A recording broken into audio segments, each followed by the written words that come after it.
तो चलिए बिना किसी देरी के सीधे आज के इस विश्लेषण पर आते हैं। आज हम डीकोड करने वाले हैं रॉबिन शर्मा की मशहूर किताब द 5 AM क्लब को। देखिए, ये कोई आम मोटिवेशनल चर्चा नहीं है जहां सिर्फ जल्दी उठो कहकर बात खत्म कर दी जाए, बल्कि आज हम उन सटीक मैथमेटिकल और छुपे हुए फ्रेमवर्क्स को समझेंगे जो दुनिया के सबसे सफल लोगों की साधारण दिनचर्या को एक असाधारण सफलता में बदल देते हैं। इस पूरे विषय की गहराई में जाने से पहले एक बहुत ही अहम सवाल पर गौर करते हैं।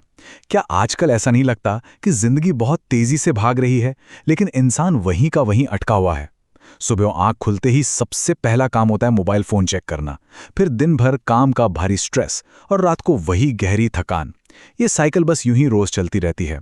एक ऐसा अजीब सा ठहराव आ जाता है जीवन में जो इंसान को अंदर ही अंदर खोखला करने लगता है और उसे उसके असली लक्ष्यों से मीलों दूर कर देता है। अब इस ठहराव को तोड़ने के लिए ही हम इन 5 कोर फ्रेमवर्क्स को डिकोड करेंगे। पहला, द ट्रैप ऑफ डिस्ट्रैक्शन। दूसरा, द 20-20-20 फॉर्मूला। तीसरा, द एलीट परफॉर्मेंस साइकिल। चौथा, द 4 इंटीरियर एम्पायर्स। और आखिर में द 66 डे रूल। तो शुरू करते हैं पहले हिस्से से, द ट्रैप ऑफ डिस्ट्रैक्शन, यानी भटकाव का जाल। जरा सोचिए, एक आम सुबह कैसी दिखती है? स्ट्रेस, सोशल मीडिया की बिना सोचे समझे स्क्रॉलिंग और बस एक अजीब सी थकान। लेकिन वहीं दूसरी तरफ एक एलीट मॉर्निंग बिल्कुल अलग होती है। वहां सुबह की शुरुआत होती है laser sharp focus, personal growth और एक कड़े अनुशासन के साथ। बिल गेट्स या टिम कुक जैसे अति सफल लोगों की सुबह आम लोगों जैसी बिल्कुल नहीं होती। वो अपनी सुबह को एक खास मकसद के साथ डिजाइन करते हैं और यही चीज उन्हें दुनिया की भीड़ से बिल्कुल अलग खड़ा कर देती है। सीधी सी बात है, सुबह जीतने का मतलब है पूरा दिन जीतना। रॉबिन शर्मा का ये मानना है कि ज्यादातर लोग किसी टैलेंट या बुद्धिमानी की कमी की वजह से फेल नहीं होते, बल्कि वो हारते हैं डिस्ट्रैक्शन यानी भटकाव की वजह से। आजकल हमारे पास दुनिया भर की जानकारी तो है, लेकिन फोकस गायब है। इसीलिए अपने दिन की शुरुआत पर कंट्रोल पाना और इस डिस्ट्रैक्शन को जड़ से खत्म करना ही सबसे बड़ा गेम चेंजर है।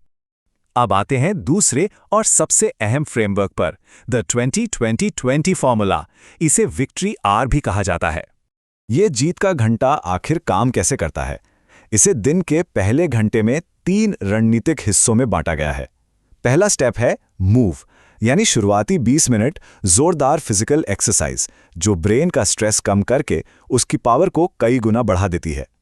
दूसरा स्टेप है रिफ्लेक्ट, अगले 20 मिनट शांत बैठकर जर्नलिंग या मेडिटेशन करना ताकि दिमाग में गोल्स बिल्कुल क्लियर हो जाएं। और तीसरा स्टेप है ग्रो, आखिरी 20 मिनट कुछ नया सीखने के लिए, जैसे किताबें पढ़ना या ऑडियो बुक सुनना, जिससे एक बहुत ही पावरफुल और अमीर माइंडसेट तैयार होता है। अब एक सवाल आना लाजमी है कि भाई, शुरुआत पसीना बहाकर ही क्यों करनी है? क्योंकि इस किताब का एक बहुत ही कड़वा लेकिन सच उसूल है, कमजोर शरीर का मतलब है कमजोर सपने।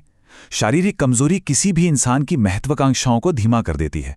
जब सुबह पसीना बहता है ना, तो दिमाग का फोकस अपने चरम पर होता है। इसीलिए दिन की शुरुआत में शरीर को मजबूत करना सबसे पहली और सबसे जरूरी प्राथमिकता है। चलिए आगे बढ़ते हैं तीसरे कॉन्सेप्ट की तरफ, द एलीट परफॉर्मेंस साइकिल, काम और आराम के बीच का संतुलन।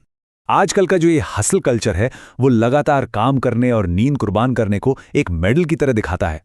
लेकिन असलियत क्या है? असलियत यह है कि एक थका हुआ इंसान कभी महान नहीं बन सकता। बिना रुके मशीन की तरह काम करते रहना कोई सफलता की निशानी नहीं है। असली ग्रोथ केवल और केवल तभी होती है जब इंसान कड़ी मेहनत और सही आराम के बीच एक बहुत ही सख्त संतुलन बनाए रखता है। मानसिक शांति और अच्छी नींद को नजरअंदाज करके कोई भी व्यक्ति लंबे समय तक टॉप परफॉर्मेंस नहीं दे सकता, बिल्कुल असंभव है।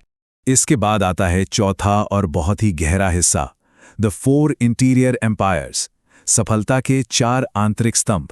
अक्सर लोग सिर्फ माइंडसेट की बात करते हैं, राइट?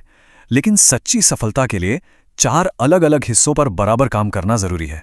माइंडसेट यानी आपके विचार, हार्ट सेट यानी भावनाएं, हेल्थ सेट यानी शरीर, और सोल सेट यानी आंतरिक शांति। सोचिए, अगर बैंक में करोड़ों रुपए पड़े हैं लेकिन मन में बिल्कुल शांति नहीं है, तो वो सफलता तो पूरी तरह से अर्थहीन हो गई ना। अंदर से मजबूत बनने के लिए इन चारों स्तंभों को एक साथ लेके चलना ही पड़ता है। और अब पांचवा और आखिरी फ्रेमवर्क, द 66 डे रूल। एक आदत को परमानेंट कैसे बनाएं? विज्ञान और इस किताब के हिसाब से किसी भी नई दिनचर्या को अपनी पहचान का हिस्सा बनाने में पूरे 66 दिनों का लगातार प्रयास लगता है। ये सच्चाई तो स्वीकार करनी ही होगी कि शुरुआती दिनों में दर्द होगा, बहुत ज्यादा नींद आएगी और मन भी भारी विरोध करेगा कि बस 5 मिनट और सो लें। बदलाव की शुरुआत हमेशा ही अनकंफर्टेबल और मुश्किल होती है। लेकिन मजेदार बात पता है क्या है? पहले इंसान आदत को पकड़ता है और फिर आदत इंसान को पकड़ लेती है। जब कोई लगातार 66 दिनों तक सुबह जल्दी उठने की उस शुरुआती तकलीफ को पार कर लेता है, तो उसके बाद वो आदत एक स्थायी, ऑटोमेटिक और रक्षा करने वाला दूसरा स्वभाव बन जाती है। फिर अलार्म घड़ी से लड़ना नहीं पड़ता। सुबह उठना एक एकदम नेचुरल प्रोसेस बन जाता है। तो हर बड़ी सफलता की शुरुआत दरअसल एक बहुत ही छोटी सी आदत से होती है। इस पूरे विश्लेषण को समेटते हुए बस एक सवाल जो दिमाग में आता है, आज से ठीक 5 साल बाद जीवन कैसा दिखेगा? अगर आज 5 बजे उठने के इस अनुशासित रूटीन को अपना लिया जाए, तो ये भविष्य की दिशा को पूरी तरह से बदल सकता है। ये एक ऐसा फैसला है जो एक साधारण जीवन को एक असाधारण लेगेसी में बदल सकता है। आज के इस विश्लेषण में बस इतना ही।